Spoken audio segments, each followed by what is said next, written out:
CTE Pro 1 Truth Series, Video 11, 30 Inside. I'm going to do just a little bit of backtracking to Video 10 for our 30 outside alignment as a relationship to that right angle. I just want to briefly point out why it is an outside alignment. When I set up into my 30-degree perception, I see the sight line and then shoot along that sight line. The object ball tracks thin to the pocket.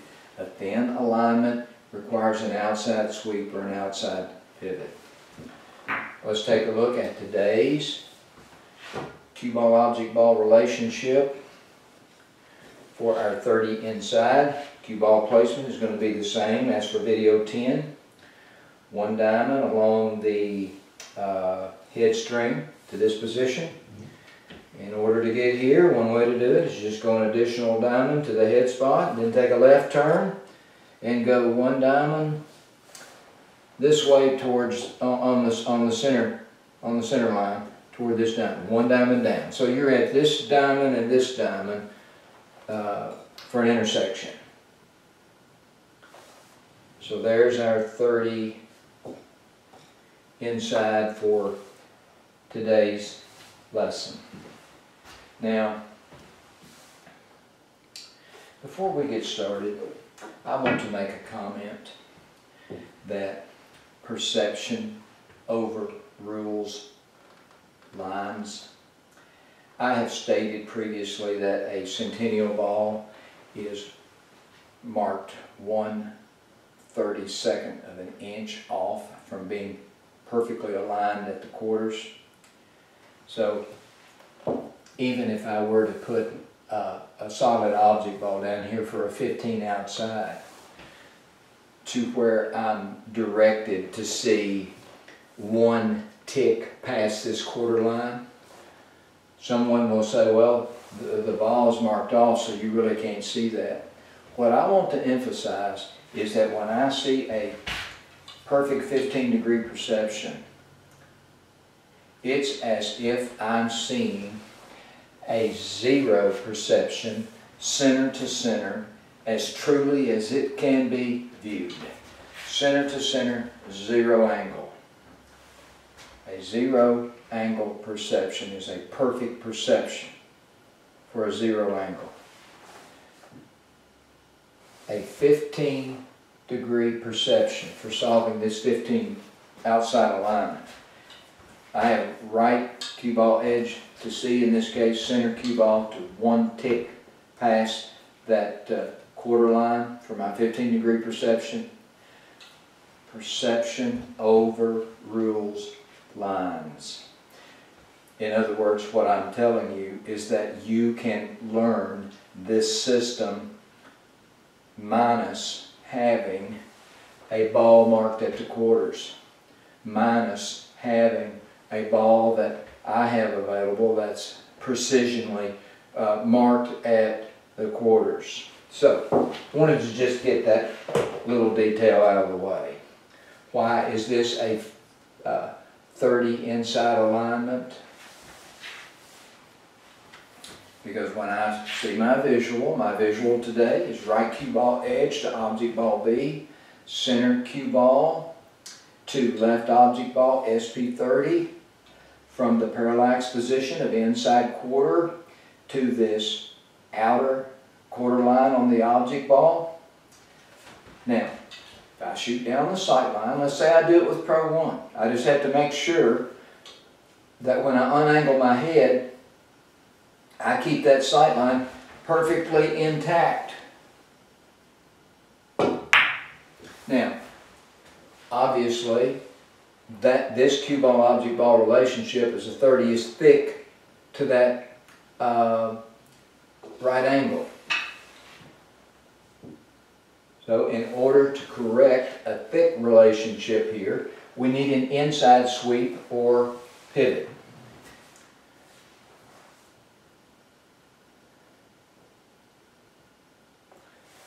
Now for pocketing this ball, we're not going to use this outside left prominent visual sweep for the physical aspect. And I do want to state at this time that I apologize to you left-handed players that I haven't given more attention to you during the Truth Series. My Truth Series is basically for me to explain how I use CTE, how CTE actually works. You will be covered extremely well in my book. You'll be very satisfied with the attention that I give to left-handed players in my book.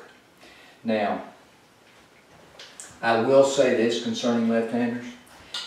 As a right-handed player, if I say use this left prominent movement, then you'll do just the opposite by doing the bending movement.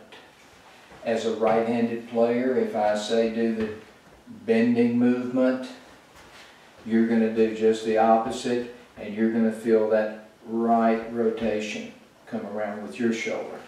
So that hopefully can help you along a little bit with Pro 1. Really, all the rest of it's just logistically the same as far as the way you use your vision and the pivot directions and such. Okay, Pro 1.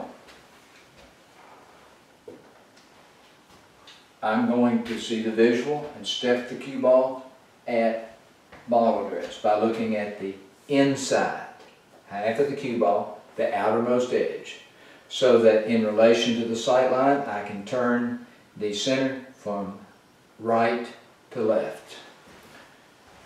Pro 1. There's the perfect visual. There's the step. There's my shot line. That's what I sweep to. So here's my bend to the right. My head is going to uncoil as my stance widens.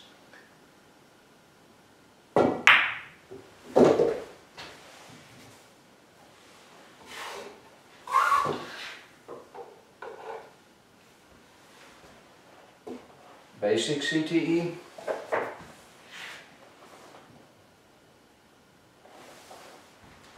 As I look back on my journey with CTE,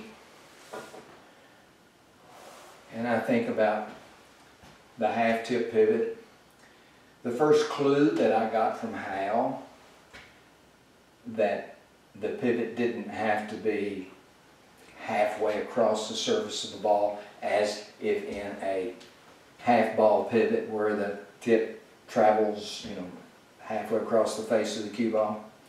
Hal had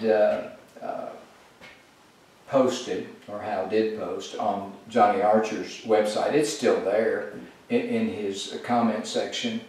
Hal jumped in and was commenting to Johnny on his forum that, come on Johnny, why don't you level with these players and tell them exactly what it is that you do for aiming. And Hal went on to say something to the effect that that for any shot, all that you do is just place your tip or your cue to one side of center or the other, and then just turn to center for pocketing the ball. What Johnny responded, and Johnny's response could be interpreted, different ways. But Johnny said something to the effect that, yes, that's the system that I use, sir. I hope this relieves some of your pressure. But I didn't get into the interpretation aspect of that conversation. But what I did take away from that was a clue. A clue that I could place my tip into a pre-pivot half-tip alignment. Because Hal stated, place your cue just to one side of center or the other. And at the time I'm thinking, well, the only way that you can objectively place your tip away from center would be in the half-tip position. So that was my early thinking years ago. So that's how I first got on track for using a half-tip pivot. So when we do basic CTE today, that's a little bit of little bit of the story behind it. I don't know that if, I really don't know if Hal was really having a conversation with Johnny for the sake of really trying to convince him of something, or if Hal was just planting a seed, a clue on Johnny's website concerning the pivot. So Hal was pretty crafty in the way that he would seed his clues around and about. Okay, half-tip pivot. I'm not going to step the cue ball while standing. I'm going to do it at parallax in full stance. I'm going to step the cue ball in full stance. I will tweak my bridge beat to be on the step center. So here we go, and let's pay attention to what Hal said. Place your tip on either side of center and turn it to center. So that's what Hal said. But he really left a little bit out if we're looking at technicality. You have to turn the tip to the stepped center. So here we go.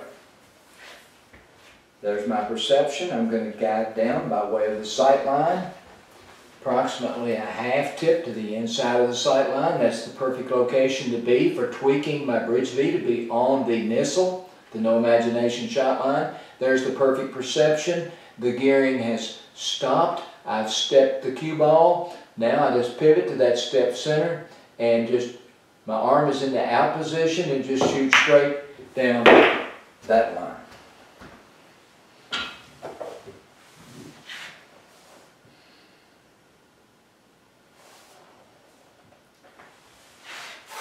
Let's move along to disguised pivoting.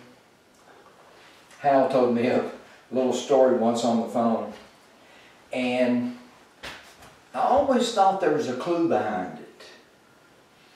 And I really think he was giving me a clue, and whether the story actually happened, I can't say. But Hal was pretty shrewd at giving information, and he left it up to his listeners or the people that were following what he did to interpret it. So he certainly wanted the people that he worked with to engage in some thinking. He did a lot of deep thinking for 10 years in working through his body of work for center to edge aiming. And he did not want to just hand something out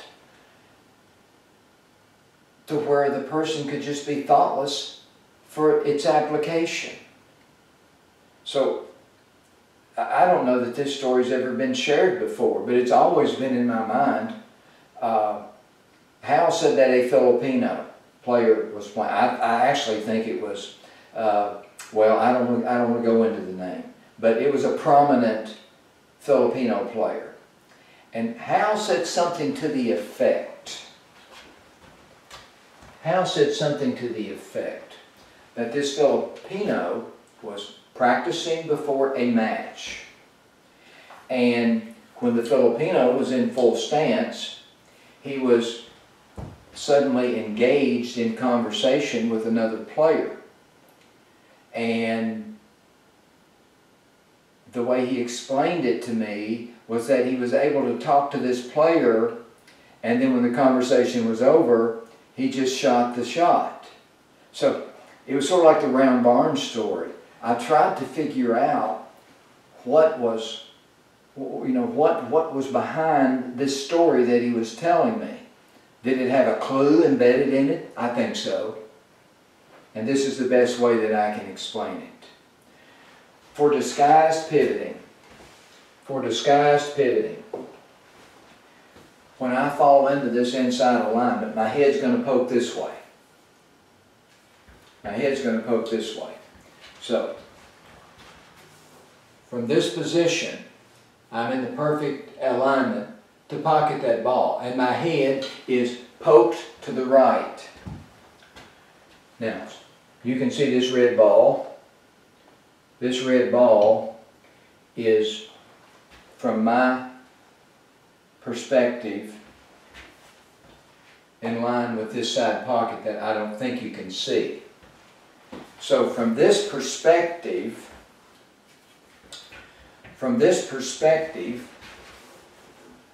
without moving my head,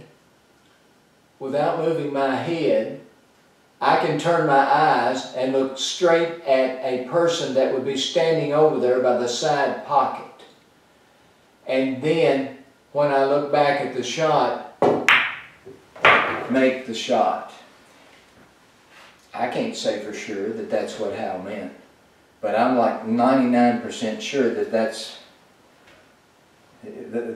what he was getting at. In other words, in this position, if I align conventionally and somebody is standing over there at the side pocket, I can't, the best I can do is this diamond right here. But if I turn my head to parallax, I can shift my eyes without moving my head, and I can look straight at this person here very comfortably. So I think Hal was telling me that when you're down on a shot, your head's going to be poked, not conventionally facing the shot, but poked in another direction. Therefore, I'm pretty confident Hal was seeding a clue with me. He didn't come out and just spell it out, which was Hal's nature. He wanted his students to do some deep thinking.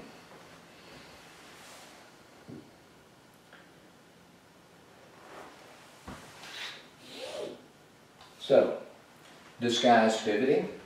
For disguised pivoting, your parallax here, your parallax here. You can step the cue ball, you're gearing the ball. You go directly to the step center. The SP30 sight line is in the background. Now, when I go down on this shot, I have a couple of options as to what I see in the background. We've talked about this before. But when I go down on this shot for a disguised pivot, inside 30, I can notice the outer edge on this object ball, which is really rotated to be at the SP30 position. So that's actually my only option when I'm down for this shot. So I go to the step center, and if this ball is rotated correctly, I look at this outer edge, which is in the SP30 position, and everything's go. But I really don't have to even notice that. I can just go down for my pivot, and I can pick up a broad perception of the cue ball object ball relationship that is, without any doubt, a 30-degree perception.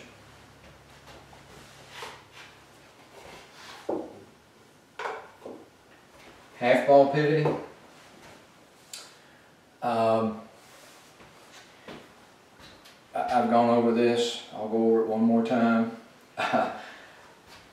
It's the same thing as basic CTE. Even though the basic CTE pivot comes over from right to left, the half ball pivot will come from left to right. But what is common to those two pivots, or to those two movements from right to left and from left to right, is they share a common bridge V placement. So when I go down on this half ball pivot, then my bridge V is going to move to inside of the sight line with my cue angled out to the left edge of the cue ball. Then I step the cue ball, tweak my bridge V to be on that line, and then I just stroke down that line.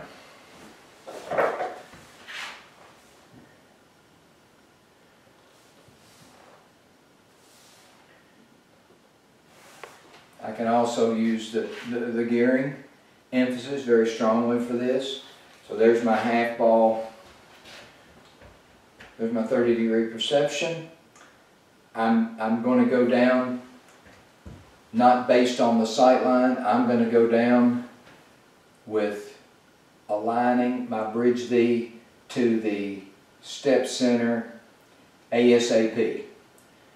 I'm going to be making sure that my perception and my important tick-to-tick alignments are in position by gearing the cue ball to the inside and the object ball to the outside.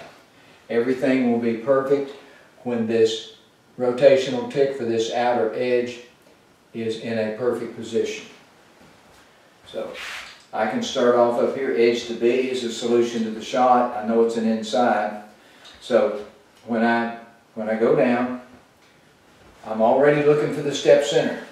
I'm already looking for the step center. There's the perfect rotation on the object ball. My bridge V has been tweaked, and there we have it.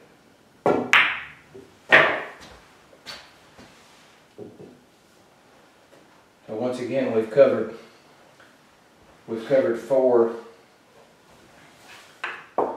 basic CTE, or 4 CTE Pro 1 approaches. Pro 1, basic CTE, disguised pivoting, and 1/2 ball pivoting. I hope that you are thinking that you're getting a real education on center to edge aiming and how it is actually applied across a variety of approaches. It's my pleasure to bring all this to you. I'm thoroughly enjoying it. I will see you in video 12.